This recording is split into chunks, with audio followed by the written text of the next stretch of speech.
Right, so this is going to be the Nuke basic CT utility guide, so let's get into it. So starting with some nades for the outside players. So firstly, from spawn, you might want to throw the glaive smoke. So the best way to throw this quickly is you're going to come along the red crate here, top left of the window and jump throw. Smokes like this. Then the next smoke you want to throw out of spawn is such. You come into this post here, you're going to aim here and jump through. That's going to smoke deep outside if you want to take control. If you want to throw a lurk smoke outside, you might want to throw this, come in here, and you're just going to aim at the top of the pillar here and left click. This is the G2 smoke on Nuke. It's going to smoke like this. What it means is you're able to cross and you're able to like play around this and get to red crate like such without the T's being able to see you. You might want to throw this molly to stop outside control being taken quickly. You just come here, aim as such, you're going to run forward and left click throw. That's going to molly off deep like this. So you might want to nade silo as a main player. So you're just going to come into the corner here, going to aim as shown here. And left click through, and that's going to nade the silo player like this. You can do this at 143. So the only other nade you might want to do for outside occasionally is to molly the red crate like this. So this is in case they're throwing the standard set of smokes, and if they're throwing the normal smokes, it might mean their smoke will get put out like this in the molly and leave a nice big gap. Okay, now let's go to the A site players. So then your first A player is going to want to throw this Molotov forward door to spread the best. So you're going to come, when you come up the ladder, you're going to make sure you're in this corner here. You're going to aim on the bottom right of this second window here and left click through. And that's going to molly like this. This is the best molly because it spreads the most around and stops the vent dive. Also means if they then smoke the molly at the door, so I'll show you. So they throw this molly and then you throw the lurk smoke to put it out. It leaves a really big gap here so that if they're able to vent dive, you're going to be able to spot it. It's your main player is going to be able to easily spot these guys going for a vent dive. And if your guys get on top of a hut quick enough, he'll also be able to spot it. So it's important to throw that smoke. That molly. That's why it's really important to throw that molly for the door. Then what about for hut? Same thing. This is going to be the molly lineup. So you're going to come right into the back of this hut here. You're going to aim just below this light where it meets the window and left click through. That's going to molly like this. It's going to go inside the hut and land right in this corner as much as possible.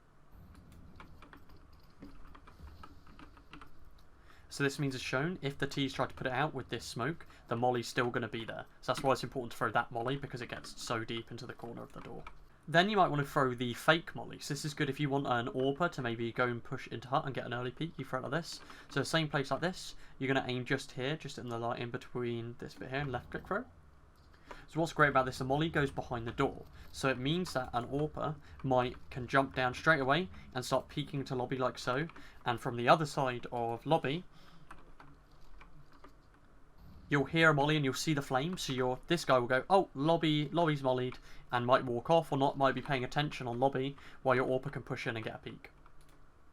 Let's say you want to give your AWP the opening pick, so you go for this molly. Well, now what about the molly for door? Well, that's fine, you can smoke it off instead.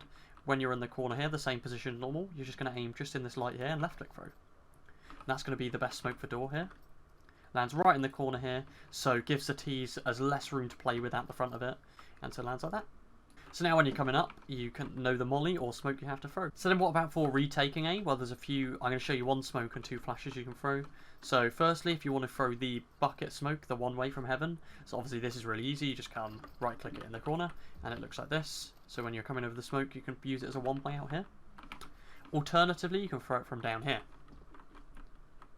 So you're just going to get in the corner here, aim straight up in the air and aim between these two things and left click throw.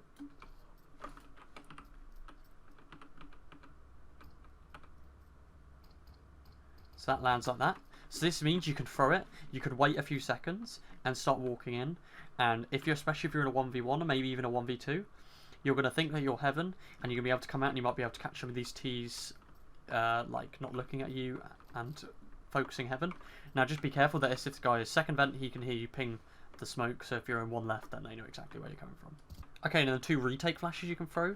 So let's say you've got a guy back in spawn, he can throw this flash. So it's just going to come in line with this sign here. Aim on the light as shown and left click for flashes. So these are two god retake flashes you might want. You see they pop right here. So your team can pop in with these and fight. Alternatively, if you want to self pop your flash in, you might want to throw this. You're going to come in the corner here, aim at the line here and left click throw. So these will like ping off this bit here and drop down here. So these are great because you'll be able to peek with them, so like this. and you might be able to kill this guy down here. Okay, that's some little A retake util, so I'm going to go to ramp now. So not too much utility to show you from ramp, just make sure, I'm just going to show you one little combo you could do, which Zipnix likes to do a lot on ramp. So firstly, you make sure you always just molly this ramp like this. Bank off the corner and molly like this. You don't need to come in for a smoke or a molly. You molly first because you'll know if the T's are pushing, because that's your default you might want to do. Then the Zipnix trick you can do is you smoke off the wall instead. Then you can work your way up behind the smoke. Then what you want to do is just molly straight behind it. And then you can start spamming this bit here.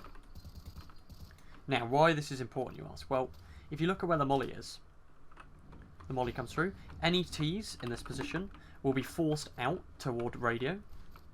Or toward vending, sorry. So the T might be forced up, is going to be forced onto this side here. So if you then start spamming this side, you'll know if he's here because you'll get the tag on him. If you then don't hear any tag, you know there's no one in this radio area, so you might be able to creep through the smoke, and you've only got to worry about vending, and you might be able to get a free kill. Or you can get some really super deep rank control early on in the round, and might catch a Thieves by surprise. So the last thing I'm going to show is a little pop flash to put in toward radio and toward vending. So this might be useful if you've got a guy rotating, and you haven't got much info, so you want to get some info toward lobby. So you're going to come in here, you're going to sit just below this bit here. Stay crouching, you're going to aim just below where this pillar is here, as shown here, and you're going to jump for your flash. And that's going to pop all the way deep here into vending. So what you can do is your friend can start walking up, you can just clear these angles off like here, like shown. And then you can throw your flash for him, and you can turn. He can pop in and clear these angles, and he might be able to get some deep ramp control. Okay, so that's going to be it for the basic Nuke utility guide. There really isn't too much basic utility for Nuke CT side. You've just got to get the basics right, and then you can learn some super specific, like more defensive util for certain spots on the map. But as long as you're doing the A molotovs every round, or smoke, depending if you use your molly maybe to get the AWP in, the ramp person is using their molly, their util effectively at the beginning of the round, and so your main and outside AWP player, then you should be fine to go. Okay, next up in the series will be going over the basic positions to expect on T side and CT sides of each map. I'll just be briefly explaining what that role entails and what they're expected to do and the position they're expected to hold. So it'll just be maybe a minute each on the T side and CT side positions each one. Right, see you next time.